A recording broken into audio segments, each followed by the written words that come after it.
Good morning, good afternoon, and good evening, everyone. Supervin47 here, bringing you another episode of the Checkpoint Podcast, a podcast for video game commentators by video game commentators. Joining with me today will be Kohl Kitten and Lazier Bandit. Thanks for coming on the show, guys. Thanks for having us. Alright, the game you're watching in the background will be whatever the hell I want it to be. We're not even sure yet. It will be a surprise, I'll tell you that. But Kohl Kitten and Lazier Bandit are known for doing mainly PS3 games, I believe, right? That's right, yeah. Yeah. Alright. Sorry, I'll let you answer that one. Alright, cool. Sorry, how I normally do it is I go to both of your channels, get familiar with your content, see your style, that kind of thing, so I know what I'm dealing with. Brilliant. So, we're just gonna go through some general questions for your channels, and then we'll get onto new topics since we're not playing a video game right now. So, Awesome. What got the both of you into doing LPs or video game commentating? Well, I guess I'll answer this one because I started doing it first. So, basically, I sort of stumbled across Let's Plays. I can't even remember how I found it now, but I started watching a he's fairly small, he's a British Let's Player called Netscope86. I don't know if you're familiar with him, but I found his Let's Plays and I found them sort of really enjoyable. So, I sort of just thought one day that I'd give it a go, and then one day I sort of pestered Kohl Kitten into joining me on Incredible Crisis. That's right. And that's how I sort of... You got...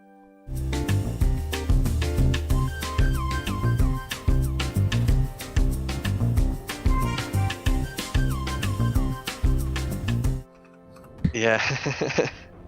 Oh, I think I actually watched one of your videos on Incredible Crisis. That was something.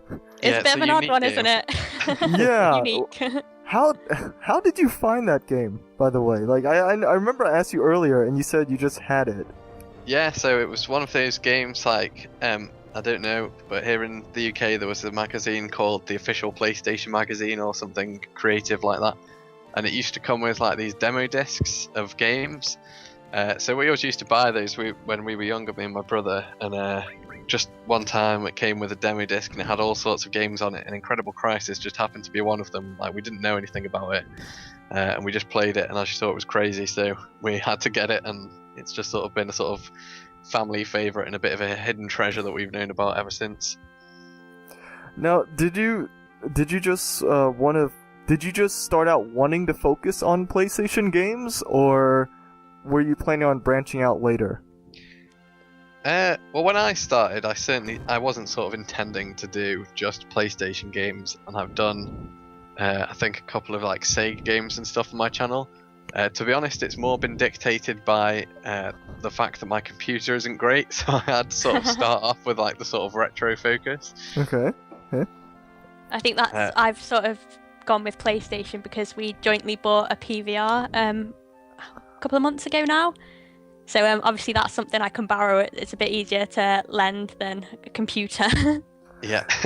Now, I actually have no experience with the Hoppage PVRs. Like, how, like, are there any, like, how are they different?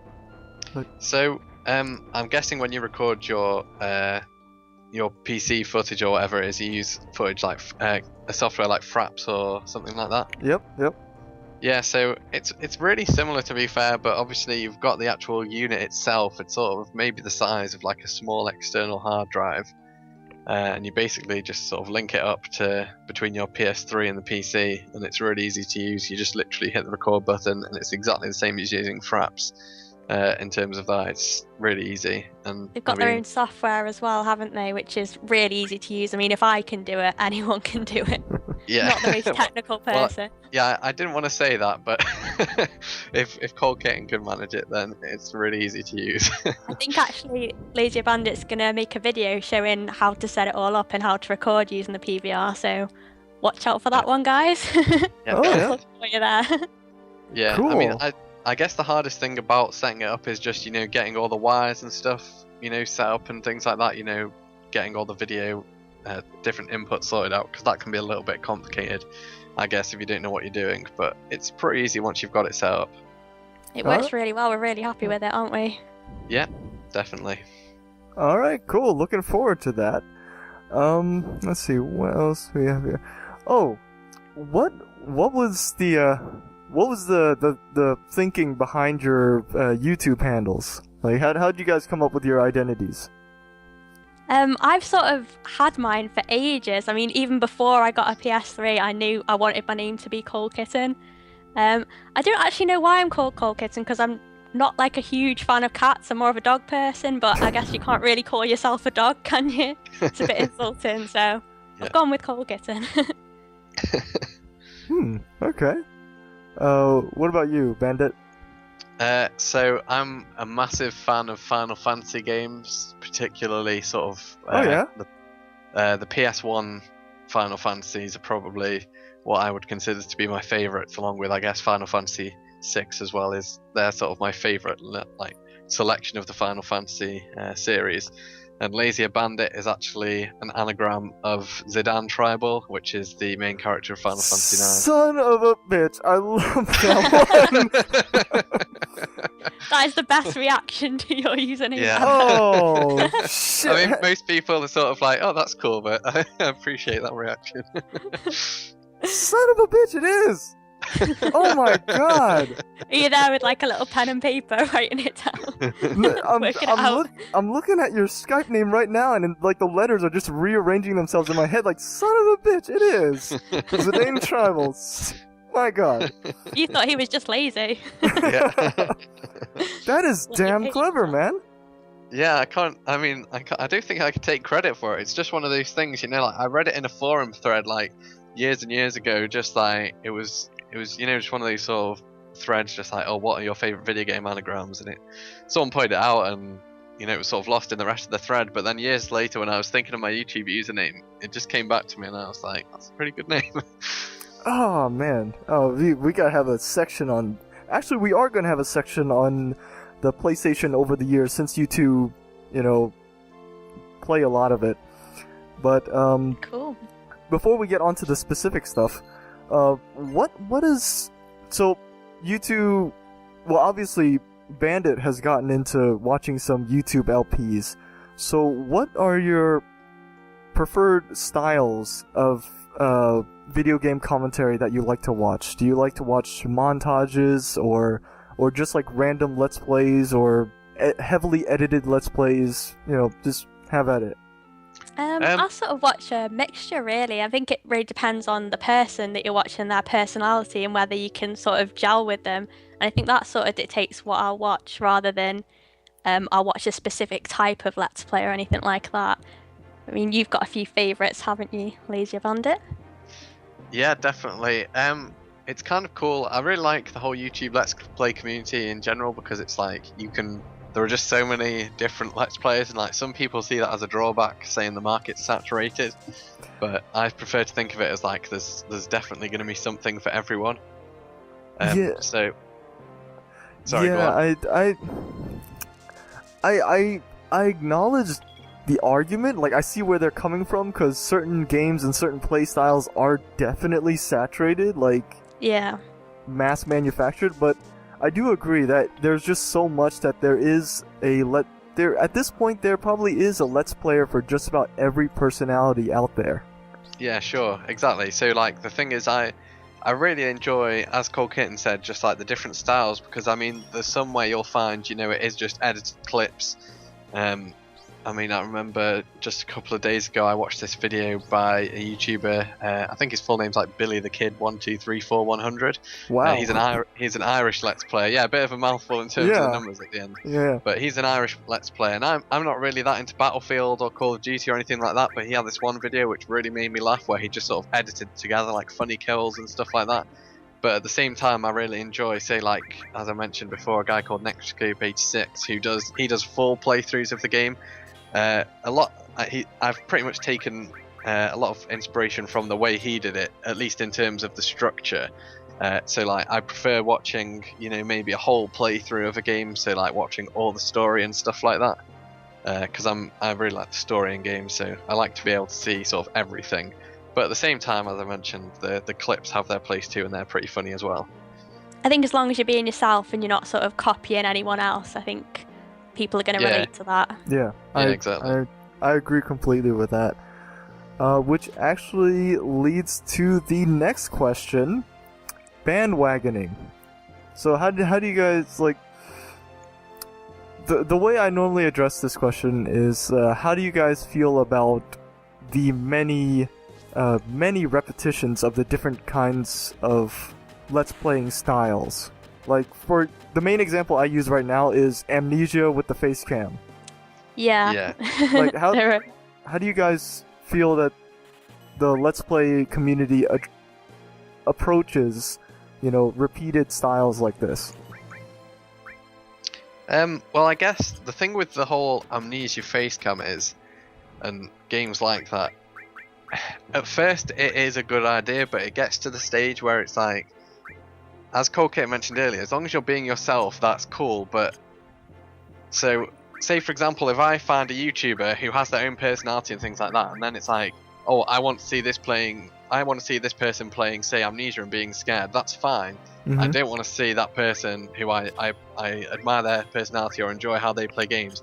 I don't want them then playing Amnesia and pretending to be, a certain other YouTuber who we won't name. No. Trust me. If you speak his name, he will come, right? Exactly. So, like, I don't have a problem as such with people maybe, say, inverted commas, cashing in on, the big games like, say, your Amnesias or your Slenders. I mean, I'm guilty of playing Slender myself. But I actually have not. As long as you're being yourself whilst you're playing these big games, that's fine. But it's when people try and imitate not just the game, but also the personality of the people, who are getting these big views. I just see that as redundant and sort of, It comes across really disingenuous as well. Like, you can tell that they're not being themselves and they're not entirely comfortable with it, and so you don't feel comfortable watching it either. It just feels a bit awkward, I think. It really does feel like hey, this is easy to do, Yeah. But when you approach it from the easy way, you kind of first of all, the Let's Player loses himself in the whole motion of it, and secondly, like, as soon as fans realize what he's doing, I would feel that as a turn off. Yeah, definitely. I think it'd be hard to keep it up as well over, I don't know, hundreds of videos if you got that far. Oh, Christ. Start to unravel a bit, I think. Yeah. Like, it's also, it's not just the style, but also the games as well. Like, Amnesia has been out for, 3 years now? I would imagine it's been done to hell and back. Yeah, I think things like Minecraft as well, like, I don't play Minecraft myself, so maybe that's why I'm not really interested in watching Minecraft videos, but I think certain times like maybe a YouTuber that I do like has made a Minecraft video and I think, oh, I won't watch that one, I'll watch one of their other ones. So I think it's important to play a variety of games as well, rather than just having a channel focusing on solely one thing. I think that's going to be a good thing if you can play a lot of games and just share a lot of different experiences with your viewers as well. Yeah, it goes back to what Bandit said earlier, like, you start off developing your own personality, and then if you feel like playing a popular game, then your fans would like it, just being you, instead of starting out being someone else. Yeah, exactly. I mean, say if you do, sort of, I mean, not serious in terms of, like, taking yourself too seriously and being boring, but say if you just have a sort of maybe a drier sense of humor or something like that, and then you decide, oh, I'm gonna, emulate this other style, then you're just gonna turn your viewers away. Like, play the game, like, say, Amnesia or Minecraft or whatever, but just be yourself whilst you do it if you're insisting on playing these games. At least that's my opinion on it. I think it's hard enough starting out anyway. Like, obviously I'm fairly new to this and I still feel quite nervous when I hit that record button. But I think if you're trying to be someone else as well, it would just be even worse. I've seen a lot of... I've watched a lot of different Let's Players, and whenever I come across the ones who do the classic scare cam, this goes out to you too, viewers. Like, and any Let's Players who are watching this right now. I've seen you guys do the scare cam thing, and I've seen the guys who ham it up. Yeah, you can always tell, can't you? Yeah. You think we can't tell, but we can. Like, trust me, guys, viewers are not dumb. Alright? As much as you would hope that they're, just there to watch your content and, be sheep, we're not dumb. We see when you're faking it, Definitely. So, what about... Alright, moving on from different styles, how about, like, bandwagon, like, new games that are just coming out, say. That's definitely a kind of bandwagon. The Let's Players who jump on to new games that have just come out, like, for example, on Twitter, when Saints Row 4 came out, Yeah. it exploded. I was just thinking the same thing, yeah. Like, you get people who, like, pre-ordered the game and have it all downloaded, ready to go. And I mean, that's not a bad thing if you've got a new game coming out and you've played the previous ones and you're really excited about it. I don't see anything wrong with making a Let's Play of it, but there's just so many out there, literally as soon as the game's released. It's just crazy to know sort of which one you want to watch. Yeah. I feel like there are mixed motivations when you have a YouTube channel. Like, the motivation behind pre-ordering and buying a new game is very much like muddled. It's muddy, like Sure. when you're playing a pre-ordered game and you're recording, or even when you're going out to buy one, are you buying it because you want to legitimately just play the game, or are you buying it because you want to be on the front lines? Yeah, I think everyone wants to sort of be first, don't they, and have the first video up there. I mean... Sorry, I was just going to say, I think the thing that's difficult is that that on day one of any new game coming out, so for example, as you mentioned recently, Saints Row 4, and a couple of months ago, obviously, The Last of Us came out, and YouTube was just awash with The Last of Us Let's Play Part 1. And so many of them, it was part 1 and that was it, because people just wanted to get, the first sort of Let's Play of The Last of Us on there. But it becomes to the extent where I think you might be better doing a Let's Play of Saints Row 4 or The Last of Us maybe in 6 months' time, and you might get a bit more exposure. Because I think the people who are so hardcore that they want to play the game the day it comes out are going to have bought it themselves. They're not going to be watching a YouTube video, they're going to be playing it. Second of all, I think you're just going to get lost in so many part 1 of Saints Row 4 or part 1 of The Last of Us. So I think maybe in 6 months' time, when people have, not forgotten about it, but it's calmed down a bit, that might be the better time to play it. And maybe when you've had time to reflect on the game and, decide if you loved the game, then maybe that's the better time. At least from my personal perspective, that's what I'd approach, but obviously everyone has their own views on the matter. Yeah, I agree. It's definitely weird. It's a weird circumstance when you're recording something that's just been released. Yeah, I mean, when The Last of Us came out, to be honest, I was like, okay, I'm into Let's Plays, I've just bought an HD PVR and I've been looking forward to this game for months. Am I going to record it at first? And I actually took the decision not to record it the first time I played it, because I just wanted to, actually enjoy the game rather than, thinking about all the different, headaches of recording and getting it uploaded and stuff. I just sort of wanted to binge on the game. You can play it when you want then as well, can't you? You don't have to worry about, have I got time to record this? Am I going to be able to finish this sort of session within this time frame? Mm-hmm. So you just, more what the game's about, I think, if you go back and do it afterwards. But then, having said that, I like playing through a game live and sort of not knowing and having that experience in the moment when you're recording as well. So it is a tough one. I don't think there's a right or a wrong answer, really. Yeah, I agree. It's every answer has its merits, I guess, in this sort of situation. It's all up to your personal preference, I guess, because I'm saying all these things about when you should and shouldn't play a game. I guess that's more for me feeling more comfortable, because I mean, I'm pretty thick when I play games. I make the stupidest mistakes, so I prefer to know where I'm going and stuff like that. Watch his videos, it's all true. Yeah.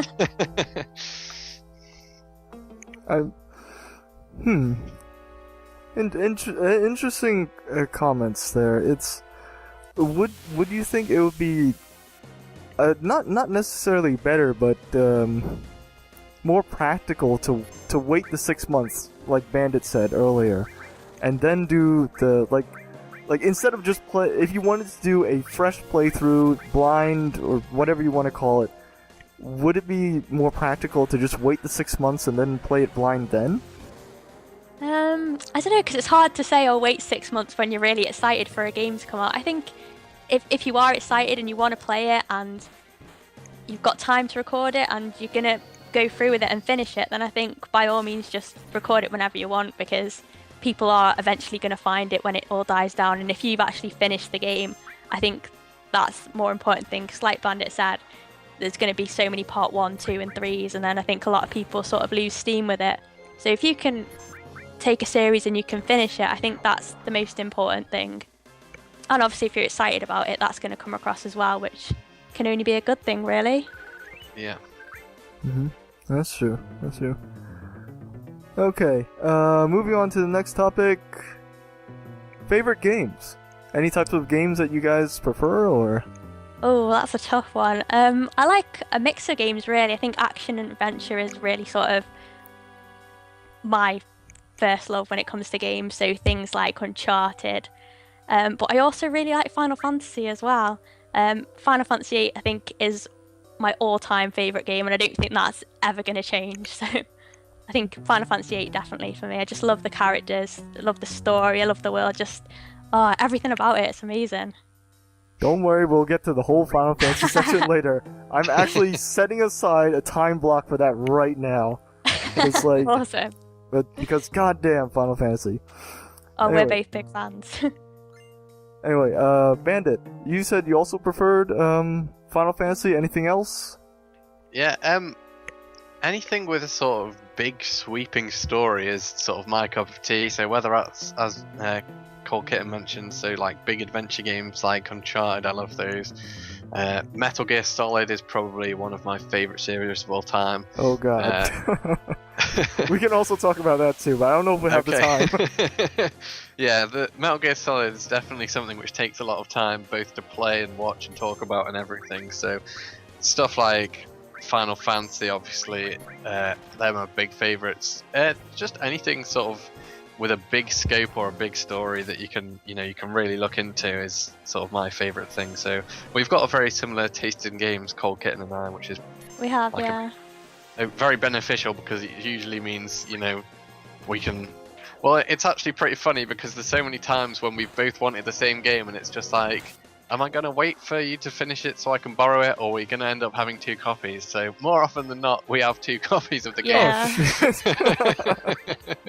Normally both collector's editions as well, because oh my god, argue over it. Lovers at game stores just like, oh, thank you for all the money twice. Oh, Christ. Actually, that's you just sparked a interesting question in me. Like I've not yet spoken to two different channels who run co-op plays with each other. Like how do you find that dynamic works versus let's playing on your own? Well, we've only sort of done one co-op one so far, but we are thinking of perhaps doing a little versus series between us. So I don't know whether I can give the name out now, or is that spoiling anything? Is that going to be okay? I'm sure you can give away the provisional title, I'm sure. Okay, provisionally titled The Friday Face Off. We're hoping it's going to upload on a Friday. Okay. Wouldn't really work otherwise, but yeah, we're going to sort of play sort of little chunks of like versus games, so maybe like PlayStation All-Stars, Call of Duty, just have like a match on each and sort of keep like a running tally of the score. So we're thinking of doing something like that, make it a bit more competitive.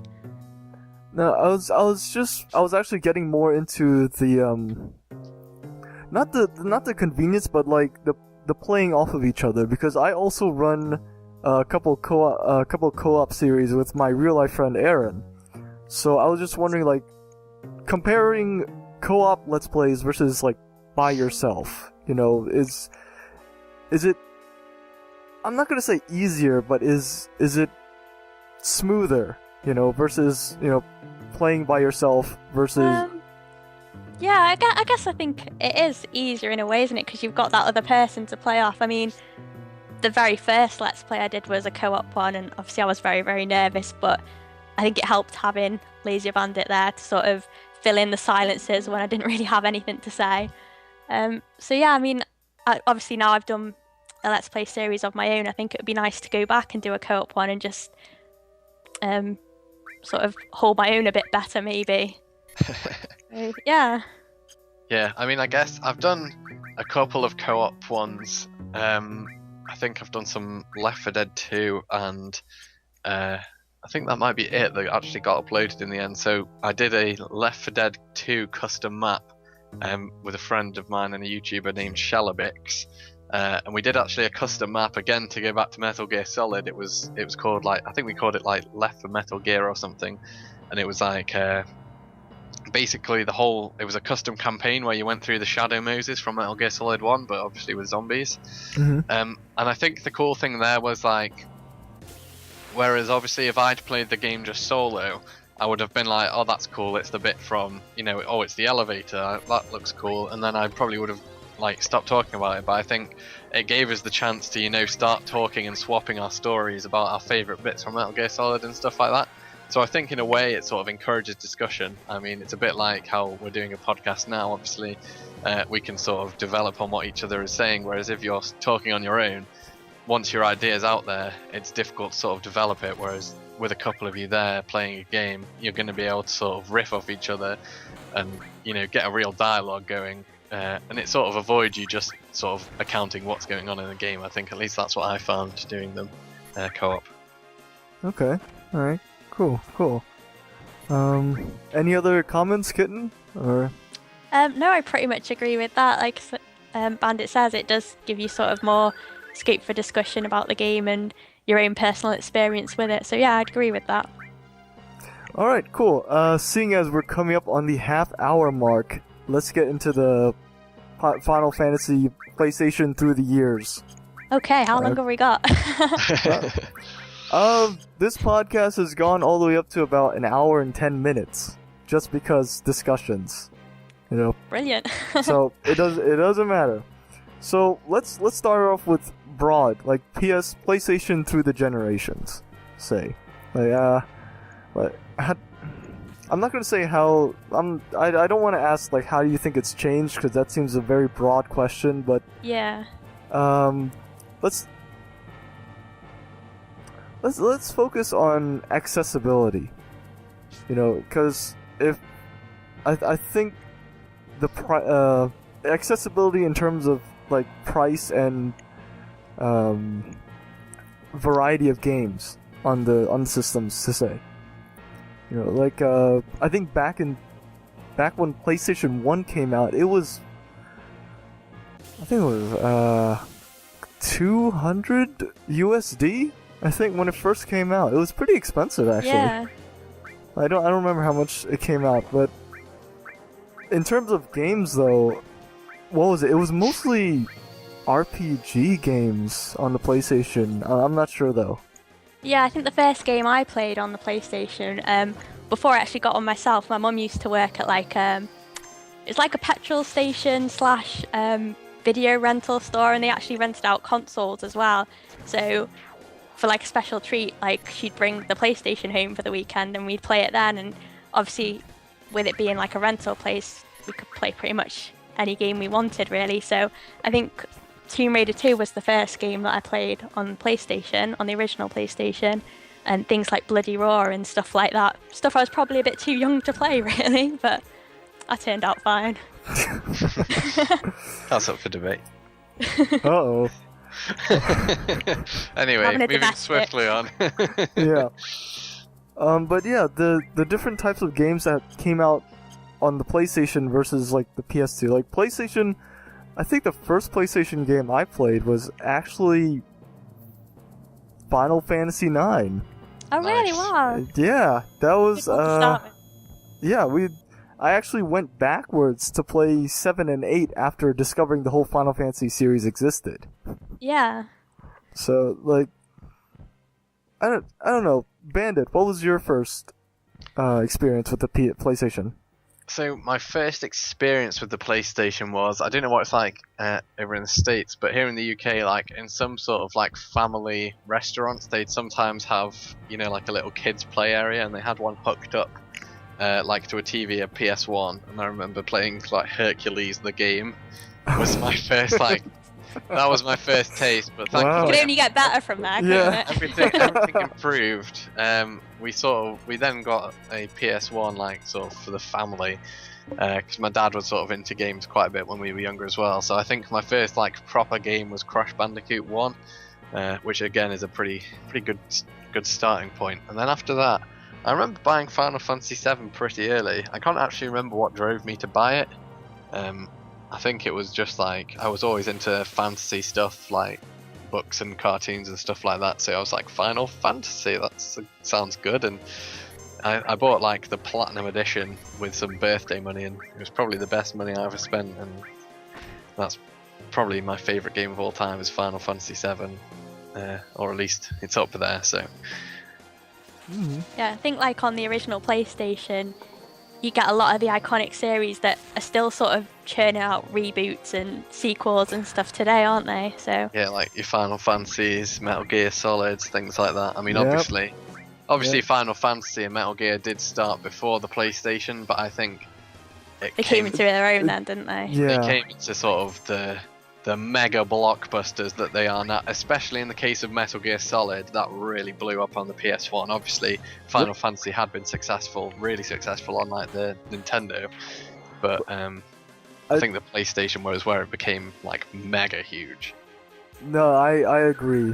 Final Fantasy VII and Metal Gear Solid, those just blew both series just out of the water. Just like it made popularity, spin-offs, sequels. Yeah, I think Final Fantasy VII was is it the only Final Fantasy to actually have a movie made after it? It's the only one to have Yeah. a movie made after it directly. There was the Final Fantasy Spirits Within movie, which has absolutely nothing to do Yeah, with the that rest was of the series. terrible. They That could have was- just called it The Spirits Within, and that would have Yeah. been fine, but they had to sully the Final Fantasy name by strapping it on. But ugh, I mean, the less said about it, the better. there wasn't even a goddamn Moogle in that movie. Yeah. That made me so disappointed. I think Or they a named Chocobo or one dude- anything. Yeah, I think Nothing. they named one dude Sid, and that was about as far as they got to trying to make it a Final Fantasy game. I don't. Yeah, that was so far away from Final Fantasy. I don't even. That was just bad. I don't, it looked very pretty, which I guess you can say about all the Final Fantasy games, really. But apart from that, no. Not Yeah. for me. Have you guys played the Final Fantasy spin-offs? Final Fantasy VII spin-offs? Like, what are your opinions on them? Like, I think We've watched Advent Children, haven't we? So That's Um, it's not the best movie ever, but if you're a Final Fantasy VII nerd, it's pretty exciting just to see the film like that. Like, yeah, I loved all like the character designs and the way they sort of reimagine their costumes, and just to see them all in amazing graphics was pretty cool. yeah, Dirge of That's- Cerberus, I think Lazier Bandit hasn't played that one. I've not finished it. Ooh. Whoa! Before you said the angry part, Ooh. I have played it. I haven't finished it. Okay. It's a shameful secret, which is almost just as bad. But I actually really love that game. I know it sort of gets a bit of a bad rep, but I really, really genuinely enjoyed that game. I thought it was nice the way they linked it into Advent Children a little bit as well, and like the end of the game where Think. Sorry. careful! the end of Final Fantasy VII. I think we all know what happens there, don't we? They I sort think of gave a reason for like Yuffie and Vincent potentially not being there in your party. So Yeah. no, I thought it was really good. And then obviously you've got Crisis Core, which was just amazing and made me Yeah. cry, and I'm tearing up now just thinking about it. Oh man, that came out back in what 2008? I want to say.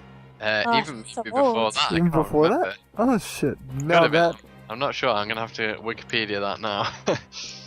Let's see. See, Crisis Core and Dirge of Cerberus were very interesting in how they deviated from the traditional Final Fantasy like gameplay. Yeah, I think it was sort of safe for them to experiment a little bit, wasn't it? Because it wasn't like a main series game, it was a spin-off. But no, I think it worked out pretty well. I did genuinely enjoy both of them. Yeah.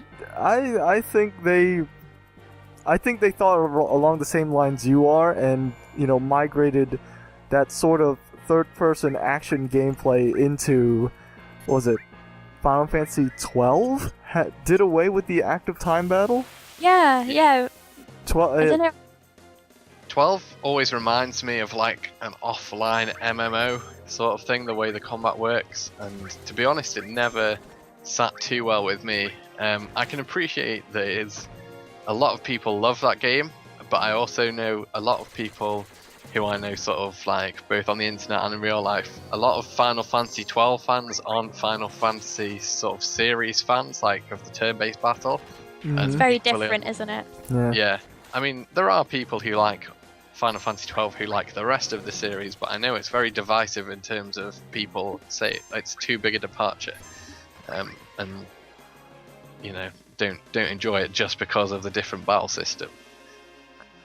I'm feeling like they don't seem to be bringing back the time battle thing anytime soon. Because with 13, you're only controlling one character, right? Yeah, and you can also like sort of set it up, can't you, to sort of auto fight for you, which is a bit strange. Yeah. I don't. There's a long running joke ever since 13 came out that Square Enix is basically just crying out to its players, "Let us make a movie. We can do better this time. We want to make up for the spirits within." Yeah. like how do you feel with that direction of gameplay? Because I think Final Fantasy 15 is not going to be an MMO. It's going to be a main series kind of thing. 15, if I remember correctly, the numbering system has become so confusing. I think it was once known as Versus 13, wasn't it? And it's now 15. Oh shit! That's right. Yeah. Oh wait, I thought that was its own thing. I thought like 13.2 was supposed to be the Versus. Okay, here we go. I'll try and... this might be right. Yeah, I think this could be completely wrong. We gotta Google this shit. Hang on. Let me write this down so I'll show it to the viewers afterwards. Alright. I mean, we gotta look this up. We gotta look this up, dude. Well, as far as I'm aware, 13 obviously came out. Then they made 13.2. And the whole time, they were sort of making this game called Final Fantasy Versus 13. That was announced the same time as 13, which was announced at the same time. It was in development for like 7 years. I remember seeing the trailer for that. It had a male main character. Yeah, it looked really cool. Yeah, that weird kid with the playing cards, and he could summon all the weapons. That's the one, yeah. And it had like real blood in the trailer as well, which a lot of people were sort of excited / offended by. So. Yeah, and then it's been in development for so long. I think it was at E3 this year, or it might have been another sort of conference. They announced that it wasn't going to be Versus 13 anymore, and they were sort of upgrading it to Final Fantasy 15. Whoa! And then you've got 14 in the middle, which is like the MMO, which is on PC / PS3. So it has got a little bit confusing, really, hasn't it? I think they should have not done the sort of 10.2s and 13.2s. It kind of throws it a bit, doesn't it? Oh, that one broke the dam. Oh, 10.2. Don't even go there with 10.2. 10.2. Holy shit. What was that? It was fan service. It was. Yeah. That's what it was. Pure and simple fan service. 10.2 was basically Advent Children for 10. It's like just fan service, what happens afterwards. There was like 3 different endings for it? Yeah, but it was like it was written by a sort of 13-year-old boy. It was awful. Careful now.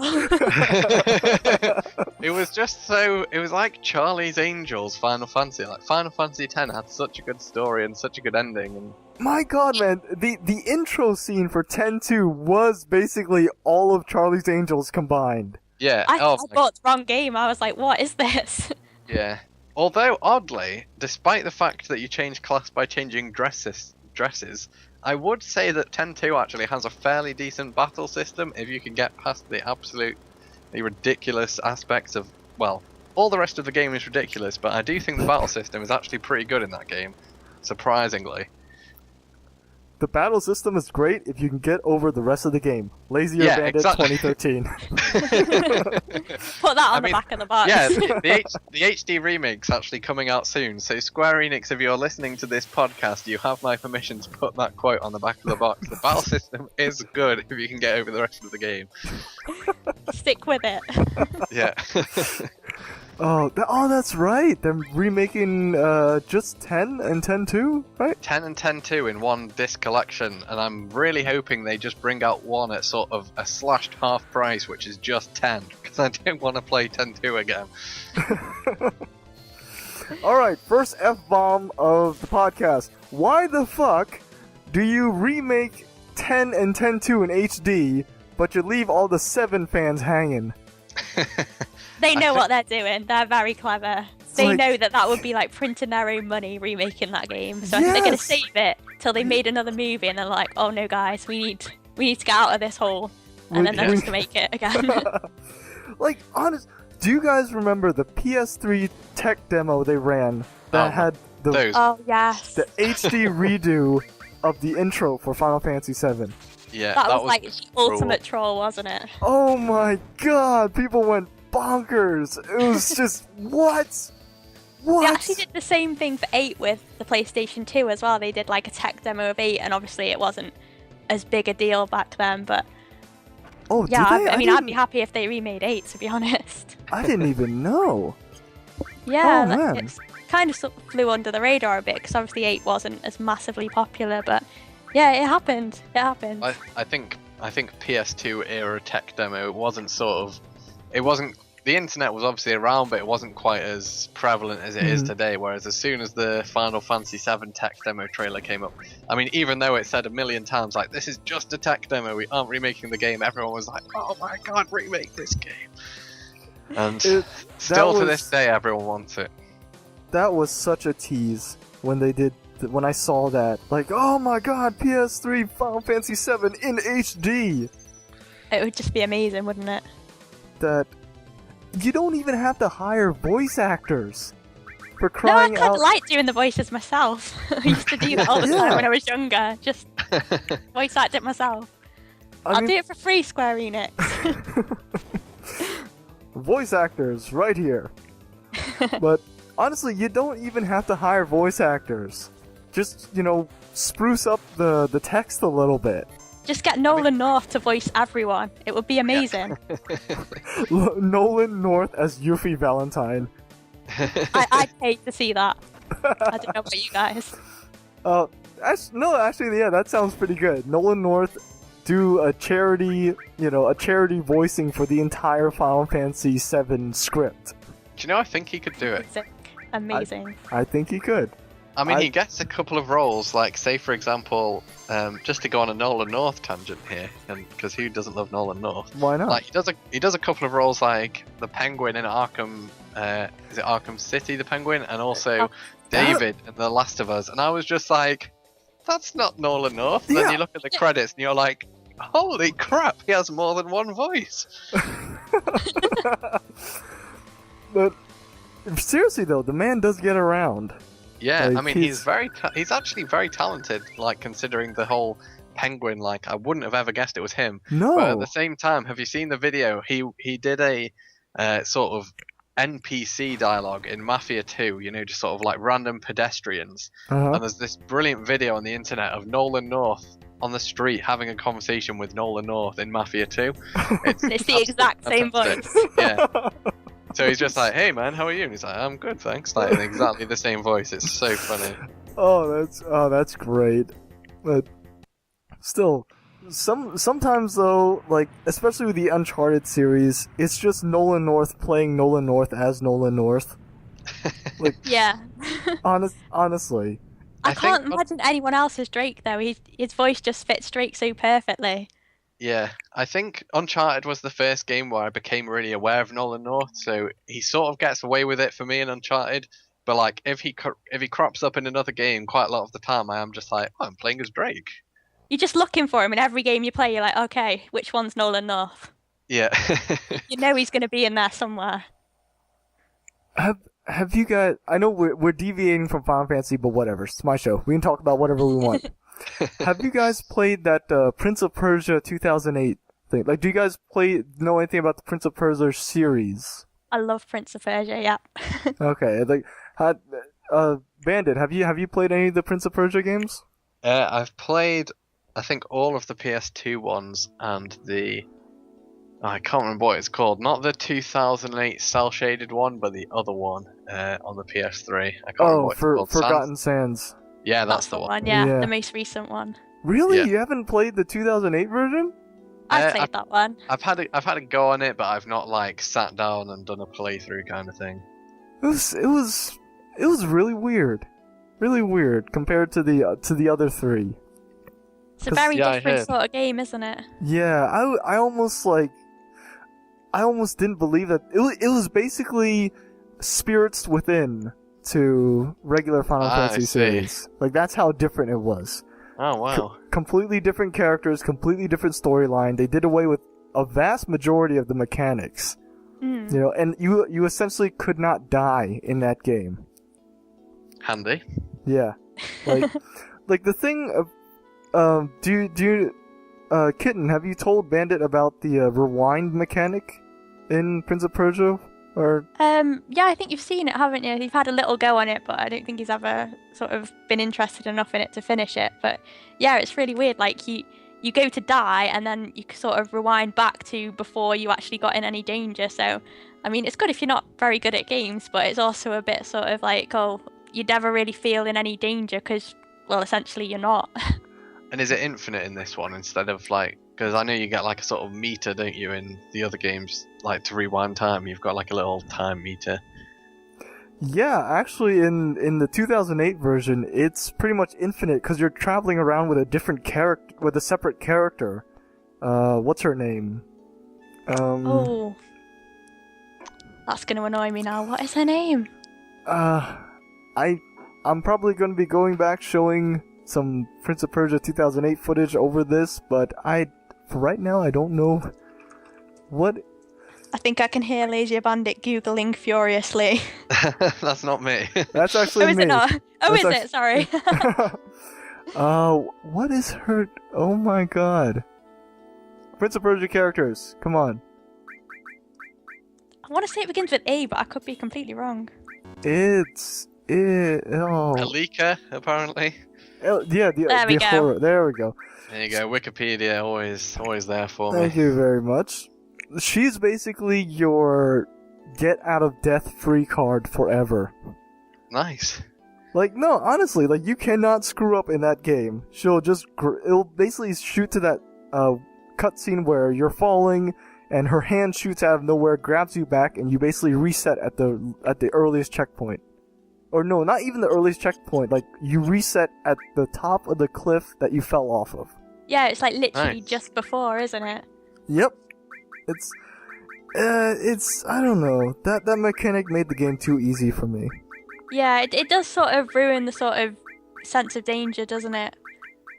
Like you just feel like, oh, it doesn't matter if I make that jump or if I don't make that jump, it's gonna be fine either way. So let's just go for it. Like, not only that, they also did away with the art style was just so different. I actually quite liked the art style. I liked that they did something different with it, and I think sorry, I can't talk. I think cel-shaded graphics look really good as well. Like, I like the way Borderlands has done that as well, and obviously The Walking Dead and things like that. I know I do like the graphic style of it. Yeah, that's actually Prince of Persia 2008 was my first foray into cel-shaded graphics, and at the time I was like, the hell is this shit? Takes some getting used to, doesn't it, at first? Yeah, that was weird. It was really weird. Anyway, we've gone so far off of Final Fantasy. We're talking. Damn you, Nolan North! Damn I was gonna say linked by Nolan North, so we're fine. Nolan North. I will have to find you in Mafia 2 and just give you a wedgie or something. Like, he's not a hard man to find, that's good. Yeah. He's not. Anyway, Final Fantasy, like, what are both of your takes on how the storylines for Final Fantasy have just changed? Like, we'll leave 13 aside right now. It's just gone bonkers, but... Yeah. I think they've lost a lot of depth recently. I mean, I think obviously they've got a lot shorter as well, where like on the original PlayStation, obviously there were like 3 or 4 discs. I know Blu-ray obviously is a much higher capacity disc, so you can fit a lot on it. Obviously on the Xbox as well, Final Fantasy 13 is still 3 discs, I think, 2 or 3. So I don't know. I do feel like they've gotten a bit shorter. They've lost a lot of depth story-wise. They don't deal with as many issues. The characters aren't as deep in themselves either. Like, their motivations are very sort of basic now. Whereas Cloud obviously was probably one of the most complex characters that's ever been in a video game, really, without spoiling anything, obviously. But yeah, I do think they've sort of dumbed it down a little bit, and it kind of hurts me to say that because I do still love Final Fantasy, and I mean, 13 was a good game, but it wasn't a good Final Fantasy for me. That's how I feel about them anyway. Yeah, I'd agree, basically, with those sentiments. I think the trouble with Final Fantasy is they try to innovate on a formula which people love, and I can see that they don't want to sort of stagnate and make the same games over and over again, but they're changing the bits which they shouldn't be messing with, if that makes sense. Like, keep the amazing characters, like do all that stuff well, and you can do as you like sort of with the mechanics, really. So it's difficult, to be fair, and I'm sure there's a lot of people at Square Enix even now trying to think of the solution to Final Fantasy as it stands at the moment. Do you think they're trying to reach out for too wide of an audience? You know, make their game too general? Arguably, yeah, in terms of... I don't really know how to describe it. It's just so different to how they used to be. I mean, 10 is a pretty good example of what a Final Fantasy game could be, you know, from a jump in console generations at least. Like, from 9 to 10, you got the better graphics, you know, but you still went to all these different lands, you still had all these deep characters and all this and all that. Whereas 13 was this very linear adventure, and 13.2, being a spin-off of that, sort of fell into the same trap. So it's almost like, I feel like 13.2 tried to rescue 13, like tried to redeem it, because people obviously criticized 13 for being linear, and then they made 13.2 all about side quests. But I don't know whether they should have just gone, okay, 13's done, let's crack on and do something else. I'm very interested to see what they do with 15. I think that is going to be make or break for me with the series going forward, and yeah, I just really hope they can pull it off. I think there's also a 13.3. Yes, Lightning returns, isn't it? Oh, we don't need Lightning to return. Oh, Christ. No, please stay wherever you are, Lightning. I can remember, I won't give away the specifics of the ending, but I can remember playing Final Fantasy 13.2, and I got to the end, and I mean, I still obviously enjoy these games because I get to the end of these like 30-hour adventures or whatever. And I can remember I was just sat there, the credits rolled with my head in my hands because it was the biggest cliffhanger ending, and I was just like, don't do another one, for goodness sake. It was just, finish it. And sure enough, well, I'll put up the trailer in the video, but sure enough, they've released Lightning Returns. And her at the top of that clock tower, you should know who I am. Oh god. We know all too well. Yeah. Talk about beating a dead horse, man. Jeez, 13. But yeah. And that's what I used to like about Final Fantasies. Like, they were all sort of like self-contained. Like, each number would be a different story, and I think it was nice to sort of know that, oh, I've finished this game and I know what's gonna happen to all these characters, and then that's it. There was a sense of closure, and the endings were really good, and it was worthy of spending all those hours getting to the end of the game to see the ending, because it was all sort of complete. Whereas now, it's like you get to the end of the game, you've played all those hours, and it's like, to be continued, and like, it nope. just sort of takes a sense of achievement away from it. Oh man, yeah, I can get that with not even with just a sequel, but with the DLC mindset. Yeah. Like, so many developers are not just developers but publishers as well. They're getting very into the continual, mindset.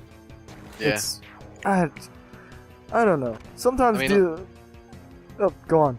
So I was just going to say, let's be honest, if Final Fantasy VII was released today, you knew that Yuffie and Vincent would be DLC characters, right? They would not be in the base game. They would be DLC. Oh, that's so sad. It's true. It's sad because it's true. You want the Knights of the Round summon? That'll be $5.99. Thank you very much. Oh, Christ. Well, yeah, let's just do it. EA jokes. All day, every day. It's come to that point. We've lasted nearly an hour.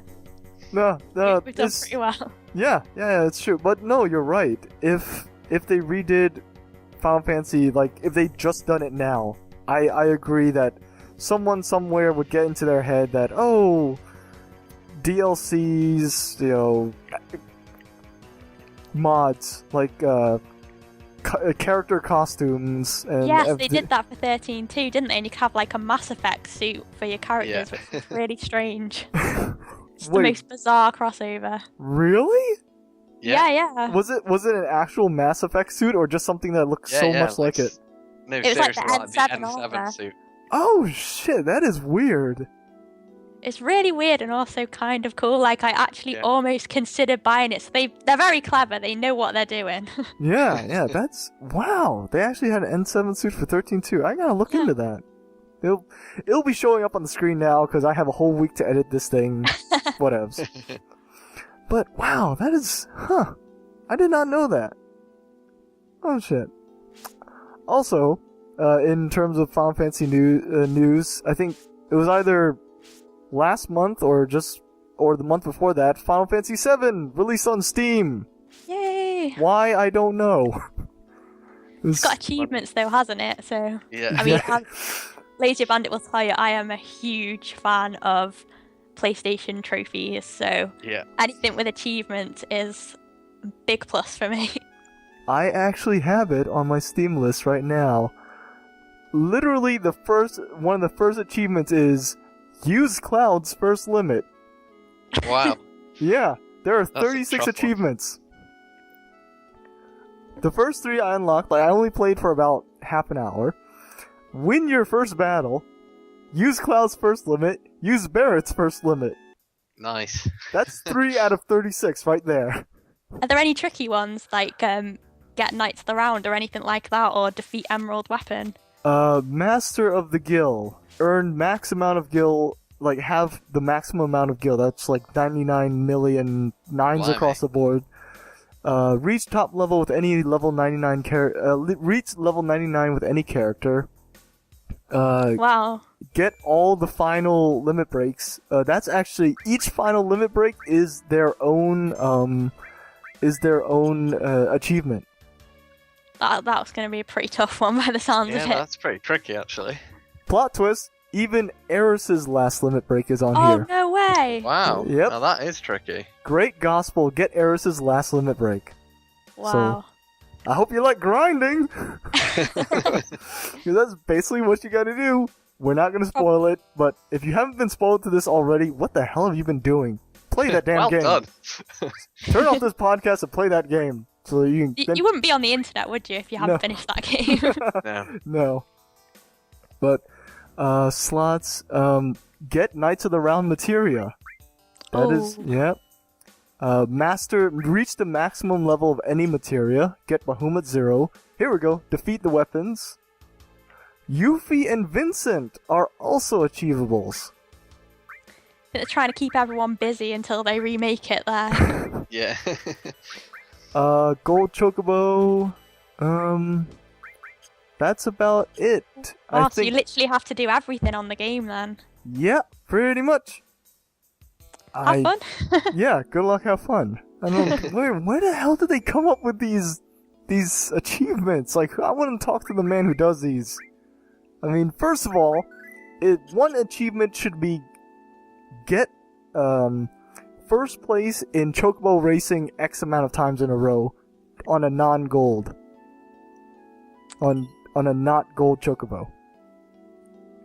I think that's pretty hard. crazy. yeah, right? Now that's an achievement.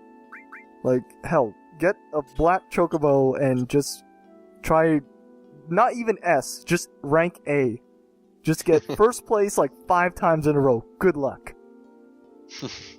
Like, that should be an achievement. Oh, I got another achievement. The snowboarding mini game. Oh yes. Yeah, remember you that have one? so many little achievements in that arcade bit, couldn't you? Yeah. Like the basketball game as well. Yeah, I used to love the basketball game for some reason. The arm wrestling game. Oh. Yeah. I damn near broke my thumb with that damn thing. I think we all did. I think we've all been there, haven't we? Yeah. Oh man, that arm wrestling game was just gotta beat it though. Gotta beat it. Let's see. Actually, we're breaking an hour now. I actually had a bunch of other topics, but we should probably wrap this up. Yeah. Yep. All right. So, back to individual channels. What type of content do you guys feature on your channels? Go. Do you want to go first? Okay, I do everything really, so I have on my banner modern retro indie because I'm greedy and I like to play everything, so I basically just try and pick only games that I absolutely love, so I'll try and be really enthusiastic about them. So whether it's like Sonic 2, Metal Gear Solid, I've just finished yesterday recording Uncharted 1, so it's just all full, every minute of the game, like all the story, all the action, it's all there, and you get my dry wit and humour to go along with it as well. That's pretty much what I offer. I'm very, very new to this, so I feel very privileged to have been invited on today. So I've just finished my first Let's Play, which has been The Walking Dead 400 Days, and sort of deciding what to do next, really. I've got a few sort of ideas in the pipeline. There's a few games that I definitely want to do, sort of like Heavenly Sword, Alice Madness Returns. Had another one, but it's completely slipped my mind at the moment. But yeah, Devil May Cry? Devil May Cry, yep. Wow. Just PS3 games mainly. So yeah, I'm just really excited and looking forward to playing lots of different games and bringing them to my viewers. Okay. On that note, any current projects? Well, Kohl, you just Kitten, you just finished your first walkthrough. So Yep. any current projects running? Any series running right now from you, Bandit? Uncharted 1 is going up very soon. At the moment on the channel is Sonic 2 and a really good indie game called Mayhem Triple, in which you fight killer bunny rabbits from the future. So you've got to check it out just for that. Okay. So in closing comments, let's advertise ourselves, guys. Tell them where they can reach you. Any Twitter, Facebook, YouTube.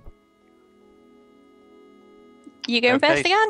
Yeah, okay. So I'm on youtube.com/Lazier Bandit, and you can also find me on Twitter at Lazier Bandit as well. So type Lazier Bandit in and you'll either find me or some Zidane tribal fan site or something. I'm on Twitter at Kohl_Kitten and on YouTube at just Kohl Kitten because they don't like underscores for some reason. Okay. You guys can obviously find me here or on Twitter at SuperVin47. I don't have a Facebook or Google Plus because both are the devil. And if you haven't subscribed yet, check out all 3 of our channels, see if you like, and do subscribe. Leave comments, likes, favorites on any of our videos. It's very helpful. That'd be awesome. Yep, always appreciated. I think that is it. Oh! Advice for any other channels. I know Kitten's new to this, but... I'm really new, yeah. Any advice or issues that you've run into? Any, nuggets that you can give to?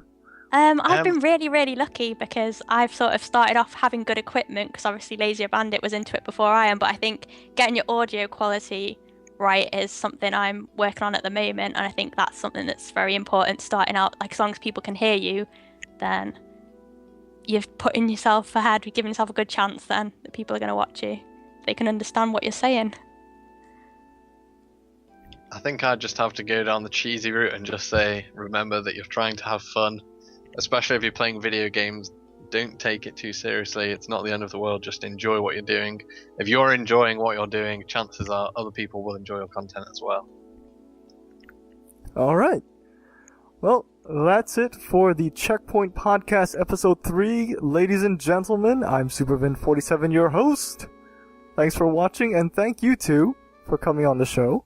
Thank you for having us. Feel free to ask to come on again anytime. Maybe I'd love to, yeah. Yeah, we'd love to be back. Yeah, maybe I'll have you guys on later when I have more. Maybe I'll have you guys on later after a while, after both of you have settled in to YouTubing. Yeah. Have us on when Sure. Lightning Return comes out, and we'll have something to say about it, I'm sure. And then we'll see how different your experiences are then. Yeah. Sure. All right. Thanks for coming on the show, guys. Thank you. Thank you. Later.